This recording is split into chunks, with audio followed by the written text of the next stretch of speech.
এই সাইরেন নতুন করে জীবনযুদ্ধ শুরু করার সংকেত। সদরঘাট বা কমলাপুর স্টেশনের চৌকাঠ পেরুলেই আবারও সেই জীবন সংগ্রাম। যাওয়ার সময় হিসাবে কমই নিয়েছে। 1.5 ঘন্টা লেট করছে।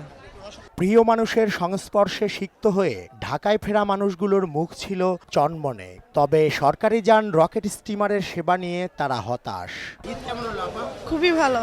এটা ভাড়া আর কি নির্ধারিত ভাড়ার ওভার নিচ্ছে এবং তাদের সার্ভিস ভালো না। টিকিটে লেখা আছে 80 টাকা, নেছে 170 টাকা। প্রতিদিন 1 লাখেরও বেশি মানুষ ঢাকায় ফিরছে ট্রেনে।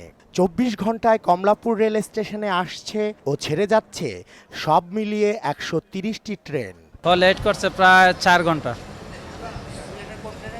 ওইটা উপবন। তেজগাঁও ক্যান্টনমেন্ট এই দুই জায়গাতে প্রায় 15 ঘন্টা লেট হয়েছে।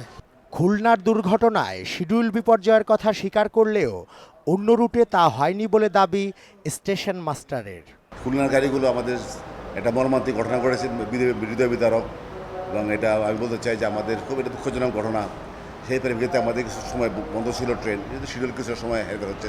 সায়েদাবাদ ও গাবতলী বাস স্টেশনে যাত্রীদের ভিড় কম, সড়ক পথে যানজট নেই বলে জানালেন যাত্রীরা। খুব ভালোভাবে আসছে, 3.5 ঘন্টায় চলে আসছি পাবনা থেকে। না, রাস্তা যানজট পাইনি আমরা। নারীর টানে বাড়ি যেতে এবং ঢাকায় আসতে এবার সারা দেশে বিভিন্ন স্থানে সড়ক দুর্ঘটনায় মারা গেছে 90 জনের মতো মানুষ। খুশির ঈদ প্রিয়জনের মৃত্যুতে যেন শোকের দিনে পরিণত না হয় সেটা নিশ্চিত করাই সবচেয়ে বড় চ্যালেঞ্জ। সায়েদাবাদের মেয়র হানিফ ফ্লাইওভার থেকে রেজা খান, মোহনা সংবাদ, ঢাকা।